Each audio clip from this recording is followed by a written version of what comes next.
Hi, welcome back and welcome to my channel Techie Krish or GG Agra. So in the Python tutorial I discussed user-defined functions and I also discussed the arguments to be passed to the user-defined functions. I discussed positional arguments, I discussed default arguments, and I also discussed keyword arguments. And other than this, I discussed how to pass list, tuple, and dictionary to the user-defined function. And this time I am going to discuss, or I am going to create some programs using user-defined functions. So what are those programs which I want to create them here? So first question I am going to create is generate prime numbers between m and n, where m is less than n. It means if the value of integer m is less than the value of integer n, then the loop I'll execute from m to n. Otherwise, I'll execute the loop from n to m.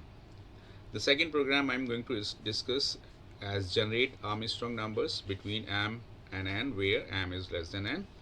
And the third program I'm going to create using the user-defined function is generate Fibonacci series or Fibonacci n numbers. So let's move to our presentation here. So user-defined function, and this time I'm going to discuss the program which I'm going to create. So the first question I'm going to create is prime numbers.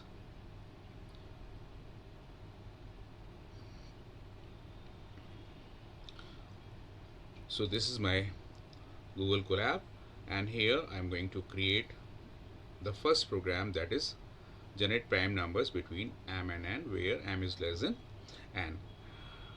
So the function name is prime, and the user-defined function returns true if the number passed is the prime integer, and UDF returns false if the passed integer is not the prime integer.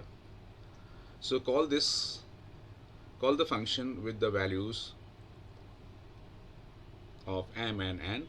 So I'll run the loop from m to n, and we should keep in mind the value that the value of m should be lesser than n, and if this is opposite, means n less than m, then we have to execute the loop from n to m. Otherwise we'll execute the loop from m to n. Okay, so pseudocode is prime number set. This is the user defined function. Then set ISP means this is a variable, boolean variable, which I set to true. Run the loop from 2 to number upon 2 plus 1, because the biggest value which can divide any integer is half.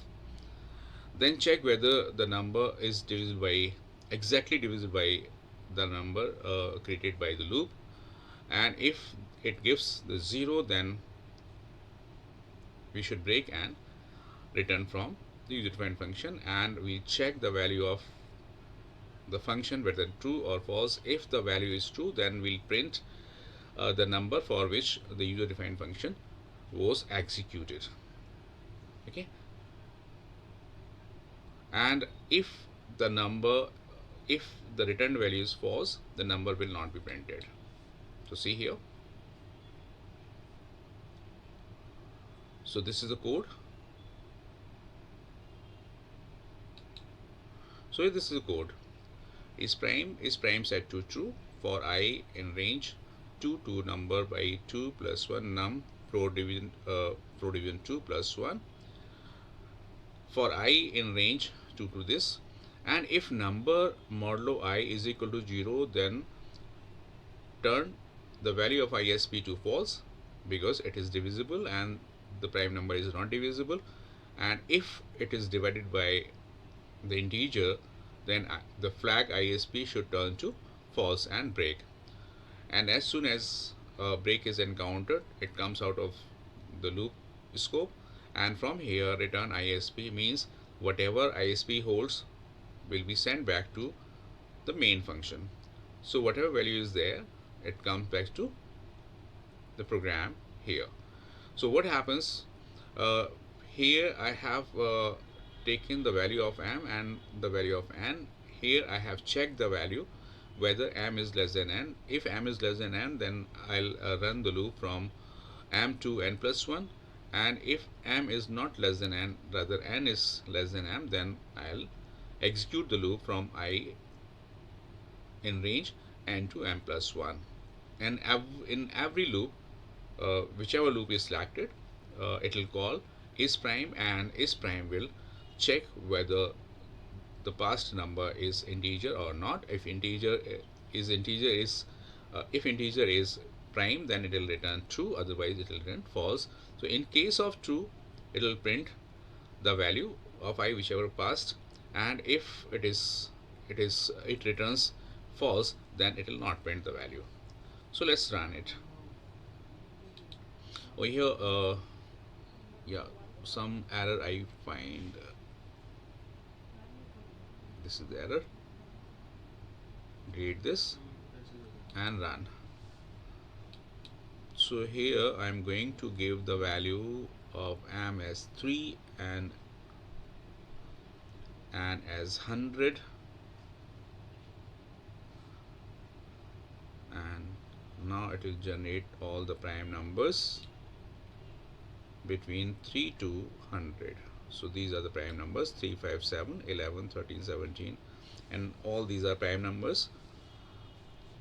Okay, so this way we can generate multiple prime numbers or prime numbers of the range. Okay, now we should go to the next program after this.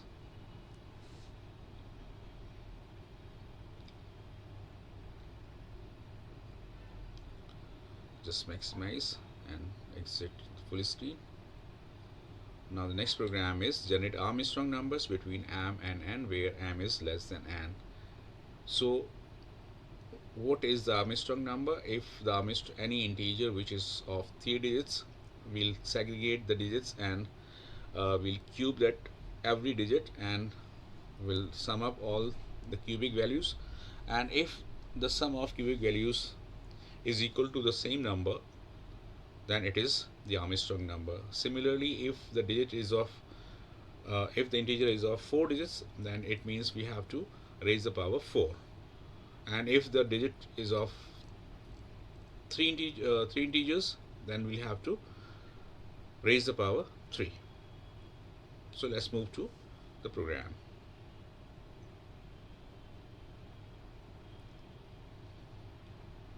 So see here, generate Armstrong numbers. So here if you see, I'll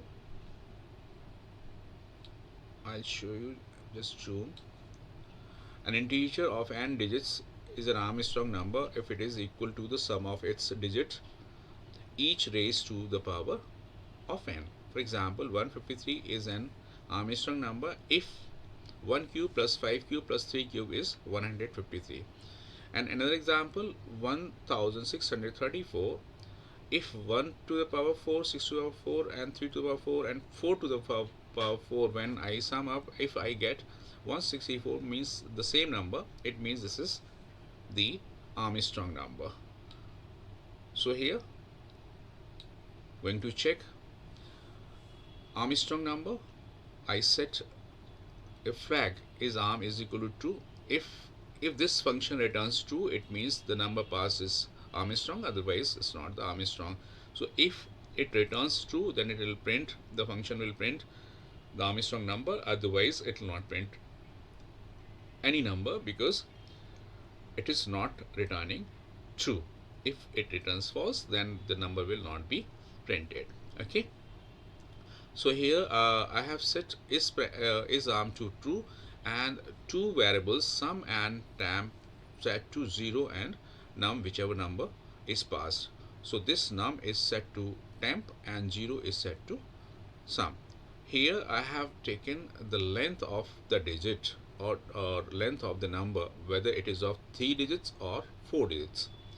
Okay, and here I have applied a loop while num, means while num is not equals to 0. So d is equal to num modulo 10, so it will segregate the unit digit, then what we are doing here, sum is equal to d raised to power number of digits. So number of digits is what? Length. Okay, so d is what? The segregated digit, unit digit, and digit raised to power number of digits. If the number is of 3 digits, then here number of digits will be 3. If the number is of 4 digits, then number digits will be 4. So unit value, unit number raised to power 4 or unit number raised to power 3, whichever number size, is. Okay, so then finally, whichever the sum is, if the sum whichever I have calculated from here and the temp which I have initialized with num, so if these two are equal, then it remains true, otherwise it turns to false. So from here return is arm. So if is arm returns true, means is this function arm is strong returns true, it means the number will be printed, otherwise number will not be printed here. So let's run it.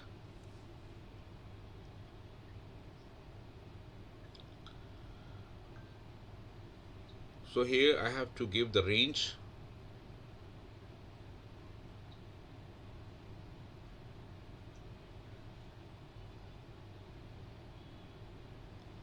I gave range 100, 1000 to 2000.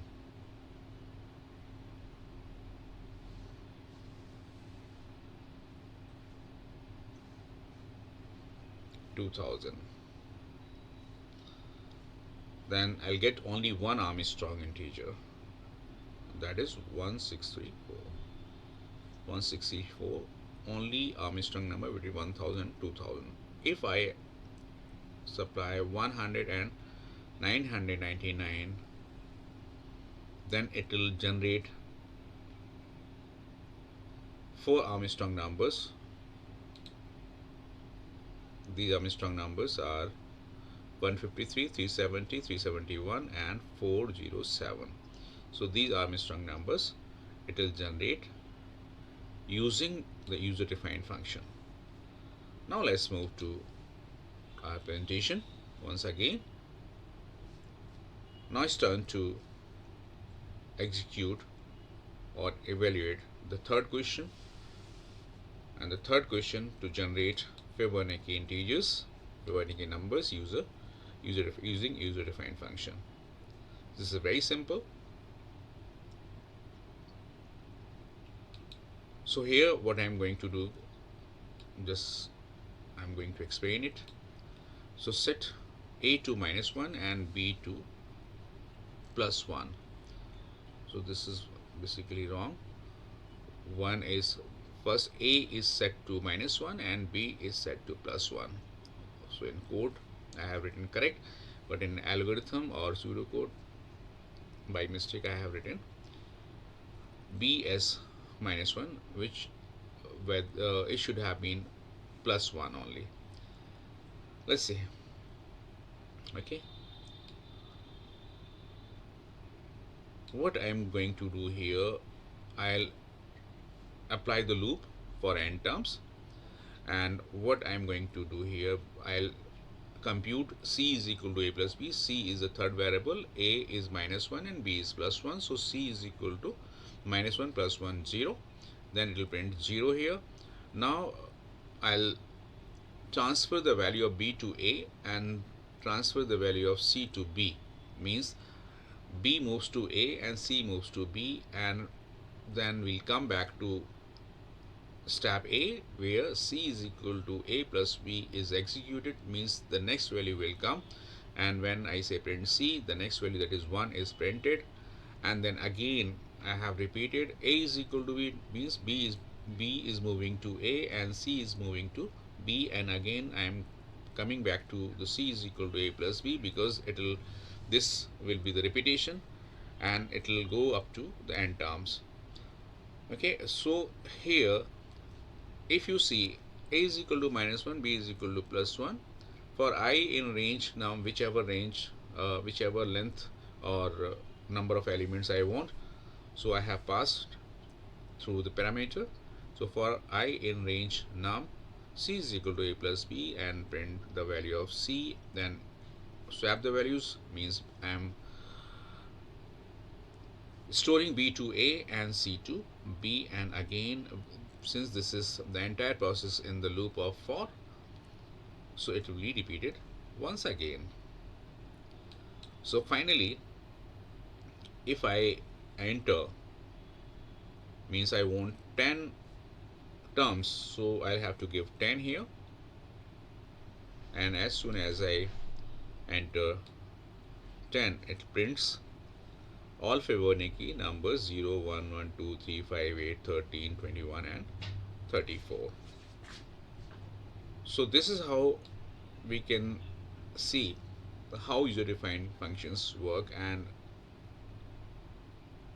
how these functions are optimal while creating any application in any programming language. So user-defined functions used to play the vital role while creating the big applications in programming languages.